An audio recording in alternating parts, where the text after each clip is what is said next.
This is DigiVision Network.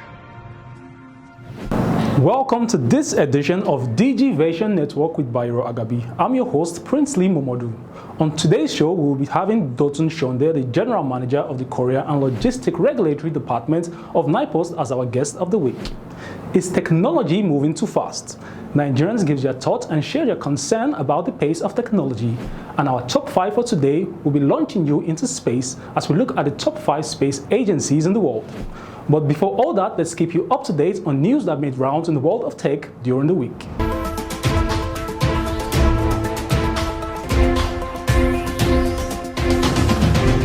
Weeks after the federal government ordered telecom operators to bar SIMs not linked with owners' national identity numbers from originating calls, the total number of enrollments into the National Identity Database of the National Identity Management Commission has reached over 82.73 million. According to data obtained from the enrollment dashboard on NIMC website, as at May 26, 2022, enrollment stood at over 82.73 million unique records, with Lagos State accounting for the highest cumulative enrollment figure of over 9.48 million. The breakdown of the data according to gender showed that while males recorded 46.5 million enrollments, female enrollment stood at 36.1 million. The dashboard showed the top 10 NIN enrollment states as of May 30th includes Lagos State with 9.4 million, Kano State with 6.9 million, Kaduna State with 4.8 million, Ogun State with 3.4 million, and Oyo State with 3.3 million.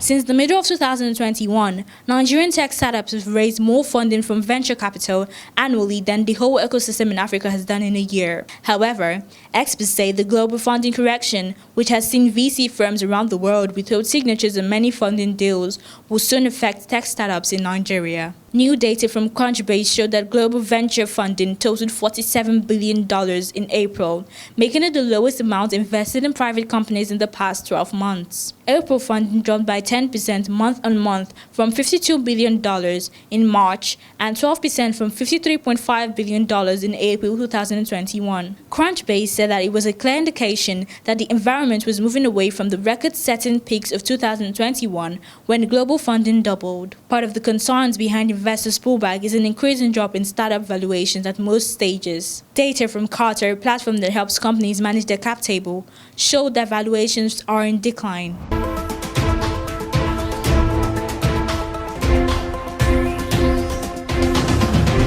Twitter in the U.S. must pay a fine of $150 million after law enforcement officials accused it of illegally using users' data to help sell targeted ads. The Federal Trade Commission and Department of Justice say Twitter violated an agreement it had with regulators, court documents showed. Twitter has vowed not to give personal information like phone numbers and email addresses to advertisers. Federal investigators say the social media company broke those rules. It accuses Twitter of breaching the 2011 FTC order that explicitly prohibited the company from misrepresenting its privacy and security practices. It says Twitter obtained data from users on the pretext of harnessing it for security purposes, but then ended up also using the data to target users with ads. Practice affected more than 140 million Twitter users, while boosting Twitter's primary source of revenue. Bayero Agabi, welcome you to this new ride, a digital ride that takes you into the lifestyle experience of innovation, tech impact, and new business frontiers. This is DigiVision Network.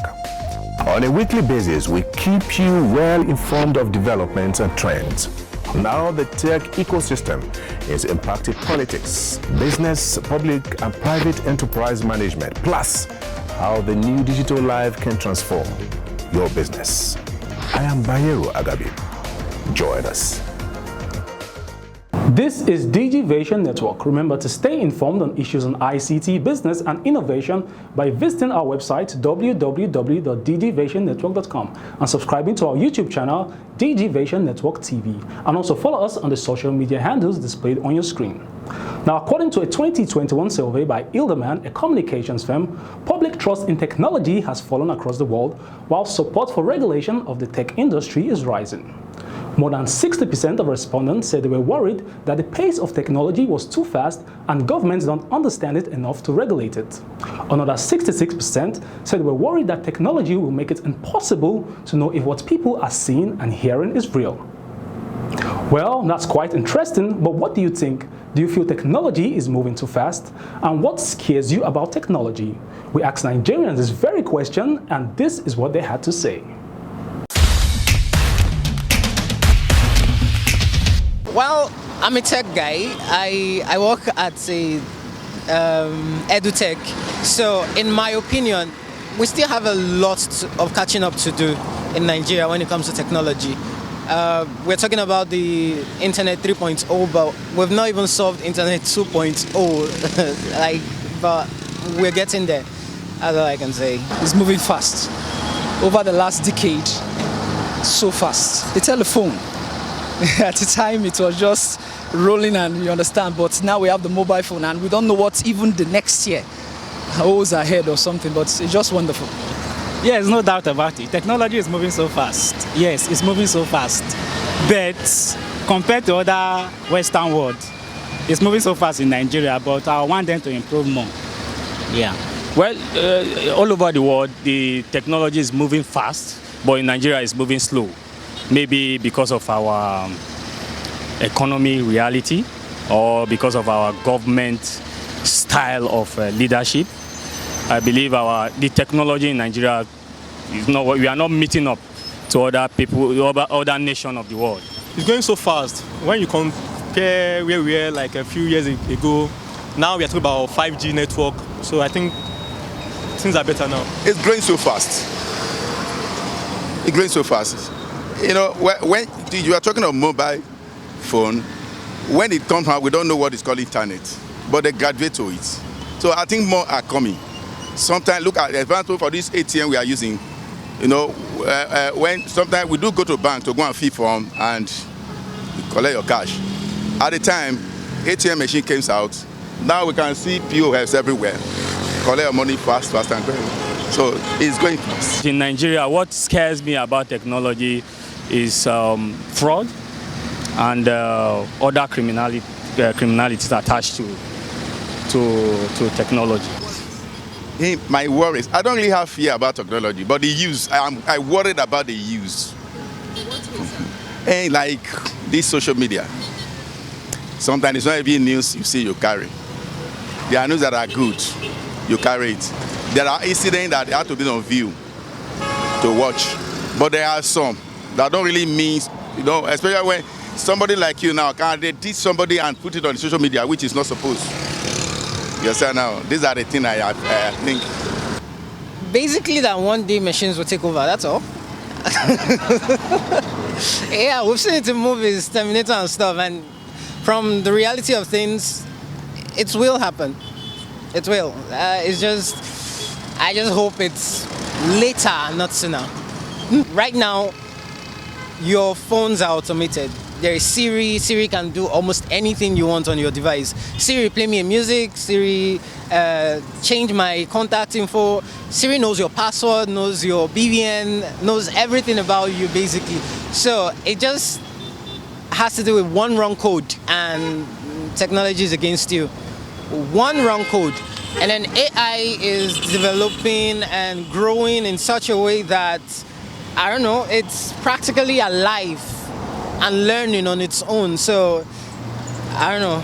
We created them, but let's just admit it, they are smarter than we are at some point. The excessive use, I think the negative part of it, where maybe somewhere or the other, the minds of people may actually be so much involved in technology that they will forget what nature is really about. You know, we are already, like you see in Lagos now, you really have nature around you, you know. So people will go so much into technology that we forget our interactions with nature. So I believe that's my fear. Personally, I have that fear that a time will come we'll be so much into a loss that we'll forget that God gave us nature in the first place. So I would rather say privacy. Privacy in terms of data sharing and stuff. So once the security is not compromised, everything is fine with me. Those were indeed interesting thoughts from Nigerians, I must say. Now, there are increasing number of options when it comes to driving a fuel-efficient car, but it's hard to know which to choose. One of the most popular is to convert your petrol engine car to run on LPG, that is liquefied petroleum gas. However, there are other criteria to be taken into account, including certain drawbacks. That is why we have compiled a list of the pros and cons of LPG cars. Enjoy this. Oil prices keep going higher each day. So today we're going to be talking about a healthy and cheaper version called liquefied petroleum gas, or LPG. We're going to be sharing with you the pros, cons, how it works, and whether you should maybe get an LPG fuel car or convert your car to one. Firstly, what is LPG? LPG is a clear gas that turns to liquid when subjected to pressure or cooling, which explains how it can be stored in a fuel tank. When a petrol car is converted to LPG, it essentially gains a secondary fuel system, turning it into a dual fuel motor that can run on either fuel. So the main selling point of LPG is that it works out about half the price of petrol or diesel. With current prices today, it makes it fairly reasonable. So let's look at the pros of LPG. LPG is far cheaper than petrol. This is largely down to the fact that LPG has lower rates of fuel duty other than other available fuels. It is a cleaner burning fuel, so it causes lesser wear and tear on your tow engine and can actually prolong its life. It is proven that a car running on LPG will see your car emissions drop roughly by 20% and have almost no particulate emissions. It produces less than 50% nitrogen oxide and 20% less nitrogen oxide in diesel cars. LPG system also gives you an extra driving range, while petrol remains the base fuel. Since you can switch between the two engine sources at will, the distance you can cover after a single refill grows considerably. Like most things, it can't all be roses, so let's have a look at the cons. Conversion is expensive. While you will save on fuel once it's installed, you have first got to worry about paying for the conversion. Conversions cost between 250 to over ₦500,000, which is a reasonable amount of cash. If you're considering it, then you first need to consider what your car is worth and how long you intend on having it. With LPG, it's goodbye to your boot space because as part of the conversion, the mechanic will install a secondary fuel tank, which will usually be installed into your boot, though installations have improved and probably won't take up as much room as earlier ones did. And when it comes to getting your car serviced, you have to make sure to get someone that is LPG specialized. And most importantly, because only a few % of cars in the country have an LPG system, majority of petrol stations don't stock LPG. So to convert or not to convert, the ball is in your court. Hope this video was useful in helping you make that decision.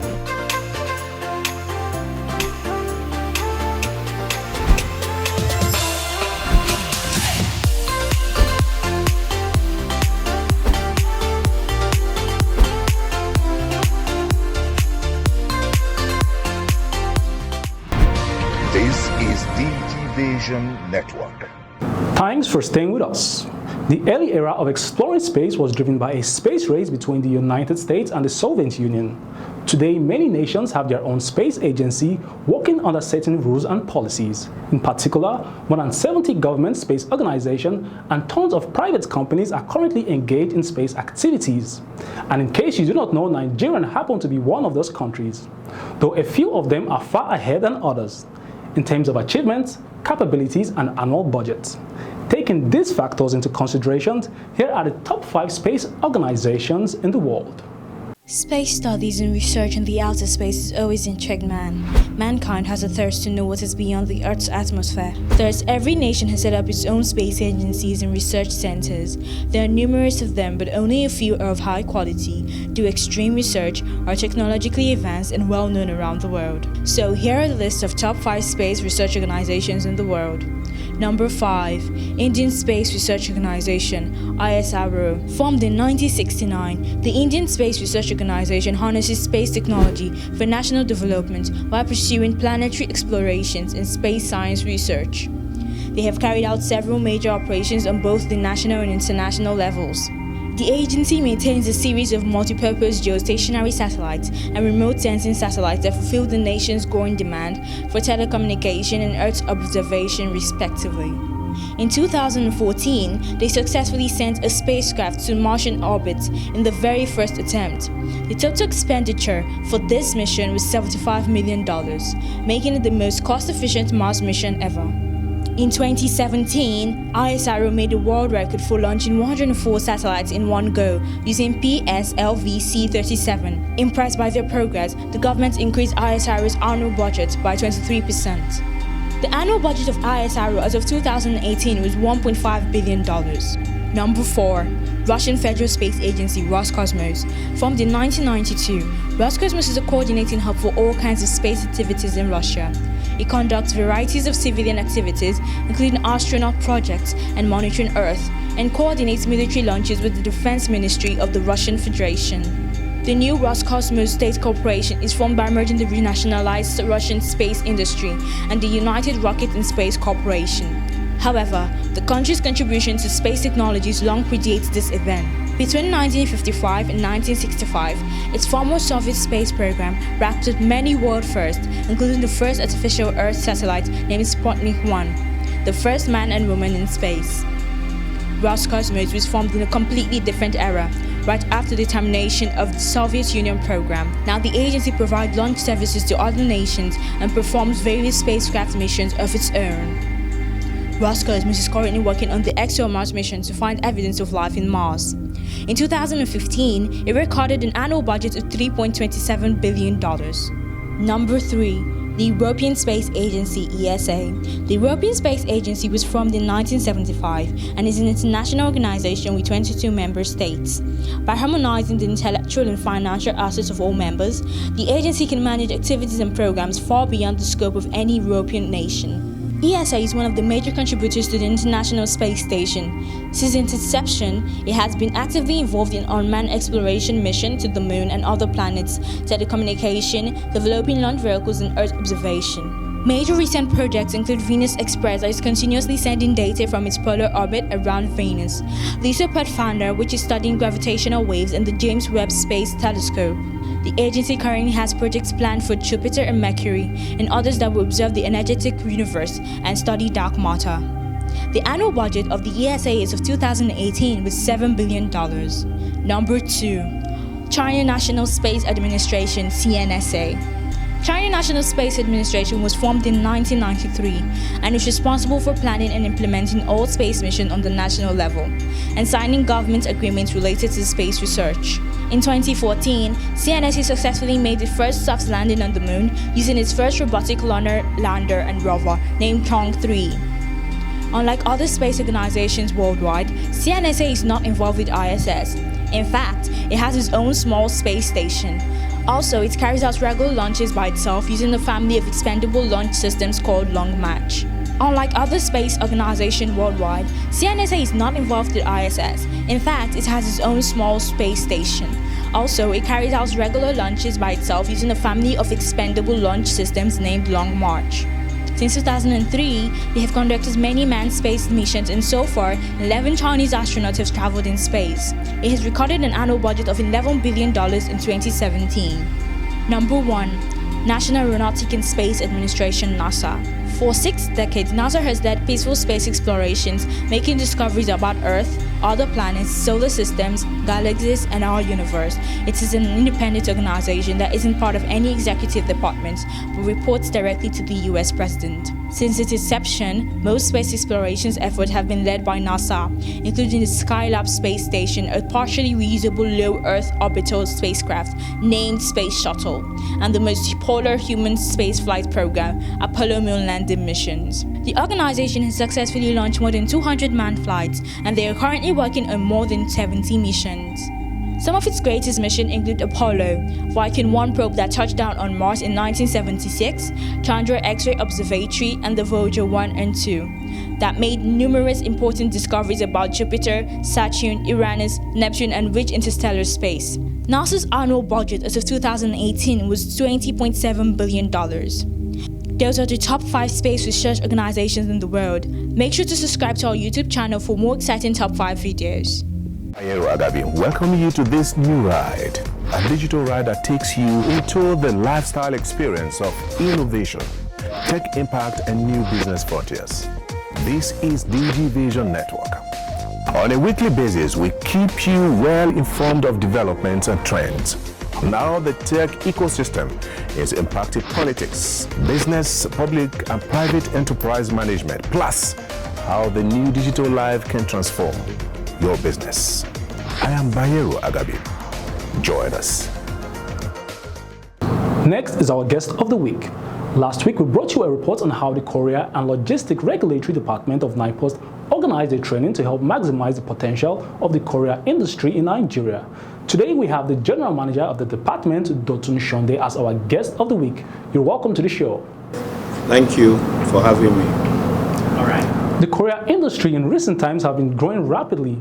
How has your department been able to ensure its duties are implemented to see the evolution of this industry with the challenges that comes with it?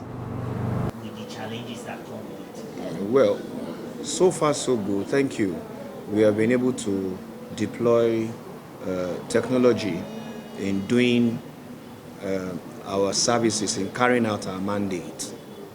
Unlike what we used to have before, right now we have developed some apps where from the convenience of your room, any part of the world, you can access us for a courier license, for an operating license. We have also bring in lots of investors, especially among the teeming youths in this country. And with the advent of the COVID-19 pandemic, you can see the space has opened up for e-commerce, online marketing and delivery services, because it's an essential industry that drives the economy. So we have opened up the space for more investors, for more investment. So far so good. I believe we have fulfilled our mandate and we are still on it. Now, considering the current economic downturn, some stakeholders are of the opinion that your charges and licensing are not quite affordable. What is your response to this? All I know is any business, whether government business or private business, it's not going to succeed if it's based on sentiments. There should be facts and figures, to any successful business. To my mind, there's need for a pre-investment report, a feasibility study. You have the know-how before you come to a business space. So it's quite affordable. Not only that, we have also designed a remove platform whereby it allows for instrumental payment, all in a bid to have ease of doing business, to have a conducive environment for business to strive.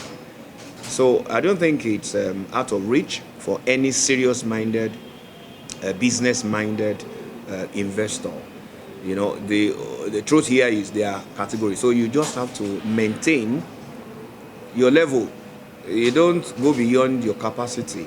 So you come in based on the capacity you have provided and you maintain your level. One of the banes of operators in this industry is that they complain about multiple taxations. What are you doing to ensure these complaints are addressed properly? It's true that challenges of multiple taxations, because we have different levels of government, and we need to have a clarification about what these levels and taxes are. There are taxes, dues, levies due to the local government. There are also levies, taxes due to the state government.